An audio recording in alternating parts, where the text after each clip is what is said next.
Magical money making elephant. एक गांव में शंभू और मुन्ना नाम के दो चोर रहते थे। वो गांव-गांव जाकर अमीर लोगों के घरों में चोरियां करते थे। जमशापुर नाम के गांव में एक बहुत अमीर लालची जमींदार रहता था।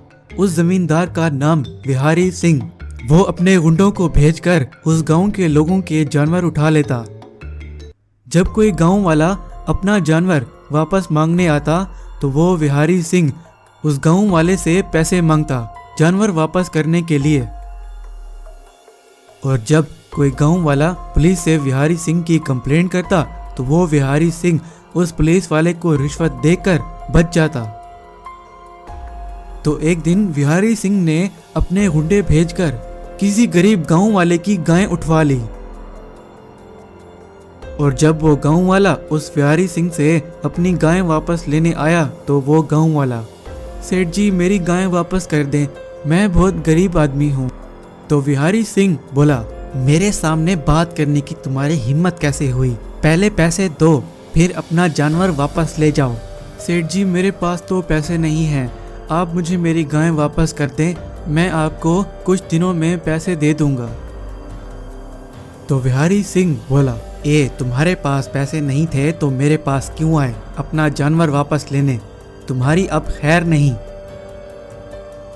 बिहारी सिंह ने अपने गुंडों से कहकर उस गांव वाले को बहुत पिटवाया। एक दिन शंभू और मुन्ना एक नई चोरी करने के लिए जमशापुर गांव में आ गए और उन दोनों ने गांव में किराए का एक घर ले लिया। तो एक दिन शंभू और मुन्ना अपने घर में पलंग पर बैठकर अपनी चोरी का प्लान बना रहे थे तो शंभू बोला, यहाँ इस गांव में बिहारी सिंह नाम का एक बहुत अमीर जमींदार रहता है। वो जमींदार बहुत लालची भी है और हम उसके लालची होने का अपनी चोरी के लिए फायदा उठा सकते हैं। तो शंभू और मुन्ना उस जमींदार के घर चोरी करने का प्लान बनाते हैं। और अगले दिन शंभू एक मशीनी हाथी लेकर आता है और मुन्ना उस हाथी में बैठ जाता है और एक गेयर को इधर उधर करता है तो वो मशीनी हाथी चलने लगता है।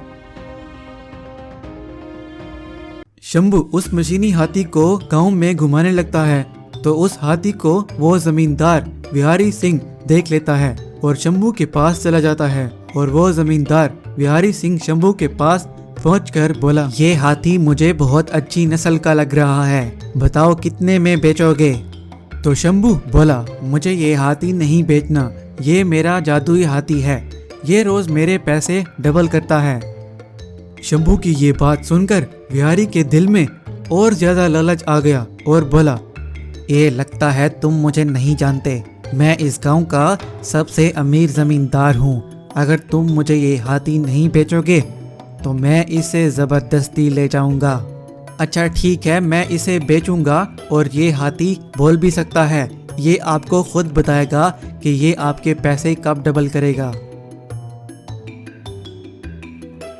बिहारी सिंह उस हाथी को लेकर अपने घर पहुंच गया और बिहारी सिंह उस हाथी से बात करने लगा।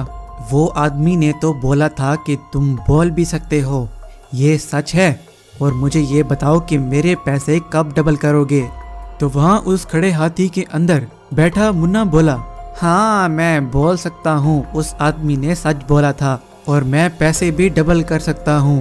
हाथी को बोलते देखकर बिहारी सिंह बहुत खुश हुआ और बोला, अरे तुम तो सच में बोल सकते हो, अब मुझे जल्दी से ये बताओ कि मेरे पैसे कब डबल करोगे?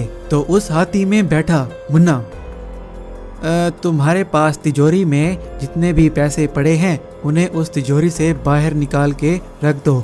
अगर तुम तिजोरी से पैसे नहीं निकालोगे तो मेरी शक्ति उन पैसों तक नहीं पहुंच पाएगी और वो डबल नहीं हो पाएंगे। ठीक है, मैं उन्हें तिजोरी से निकाल कर बाहर रख दूंगा, कल तक मेरे पैसे डबल कर देना। ये बोलकर बिहारी वहां से चला गया। और जब रात हुई तो उस हाथी के अंदर से मुन्ना बाहर निकला और मुन्ना उस बिहारी के घर के अंदर चला गया और उसके एक कमरे के अंदर गया और वहां पर जितना पैसा भी पड़ा हुआ था उसे एक गठरी में डालकर वहां से भाग गया। जब सुबह हुई और बिहारी उठा और खुश होकर डबल हुए पैसों को देखने गया जब उसने देखा तो वहाँ पर पैसे गायब थे। तो वो उस हाथी को देखने गया तो वो हाथी भी गायब था। ये देखकर बिहारी सिंह वहीं बेहोश हो गया।